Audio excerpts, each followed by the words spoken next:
रहीम अस्सलाम वालेकुम। आज मैं आपके लिए अरबी गोश्त की रेसिपी लेकर आई हूँ। ये तो सब लोग अरबी गोश्त बनाते हैं, लेकिन शायद कोई नई टिप्स और ट्रिक के साथ आपके सामने ये आ जाए रेसिपी। तो अगर रेसिपी पसंद आए तो मेरे चैनल को सब्सक्राइब करें और बराबर में दिए गई बेल को क्लिक कीजिए ताकि हर नई रेसिपी आपके पास सबसे पहले आ जाए। अब आते हैं हम रेसिपी की तरफ। तो यहाँ पर मैंने ऑयल लिया है 4 टेबल स्पून। ऑयल थोड़ा सा गर्म हो जाए फिर हम इसमें प्याज डालेंगे। 2 बड़ी लार्ज साइज़ की हमने प्याज काटी है। इसको थोड़ा सा हम फ्राई करेंगे, थोड़ा सा गोल्डन हो जाए प्याज, इतना हम इसको लाल करेंगे। ऑयल मैंने यहाँ पर बहुत ज़्यादा नहीं यूज़ करती हूँ क्योंकि गोश्त और चिकन में ख़ुद भी चर्बी होती है, तो फैट एनिमल काफ़ी होता है, तो इसलिए बस इतना ही ऑयल डाला है। आप चाहें तो ज़्यादा भी यूज़ कर सकते हैं। यहाँ मैंने मटन लिया है 250 ग्राम। इसको हम अब इतना फ्राई करेंगे ये वाइट हो जाए। आप देख सकते हैं कि मटन जो है अच्छा वाइट हो चुका है। इसकी इतनी बनाई करिए। अब इसके अंदर हम डालेंगे लहसुन अदरक का पेस्ट। तो 2 टेबल स्पून मैंने लहसुन अदरक का पेस्ट डाला है इसमें। अब इसको यहाँ 1 मिनट के लिए लहसुन अदरक के पेस्ट के साथ भी फ्राई करेंगे। भुनाई गोश्त की यहीं पर कर लें तो गोश्त की जो अपनी रॉ स्मेल होती है वो ख़त्म हो जाती है ज़रा।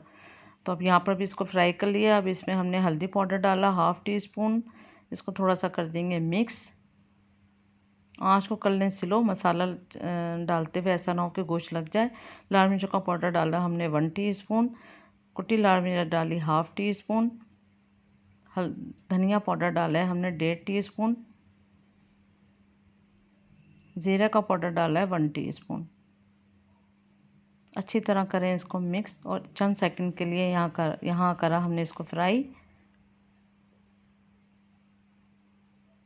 ड्राई हो गया हो तो थोड़ा सा पानी इसमें ऐड कर लें, फिर उसको फ्राई करें। उसके बाद फिर हमने टमाटर 2 बड़े साइज़ के लिए थे। अगर आप टमाटर नहीं यूज़ करना चाहते तो आप 1 कप दही के साथ भी इसको भून सकते हैं और फिर भूनने के बाद आप प्रेशर लगाएगा। यहाँ टमाटर डाले हैं मैंने, तो इतनी ज़रूरत नहीं है भूनने की, बस 1-2 मिनट चमचा चलाया है। फिर 1.5 टीस्पून हमने नमक डाल दिया। नमक को करेंगे अच्छी तरह से मिक्स और उसके बाद फिर अब इसमें हम पानी डाल देंगे ताकि गोश्त जो है वो प्रेशर में पक जाए। तो 1.5 गिलास के करीब हम यहाँ पर इसमें पानी ऐड करेंगे।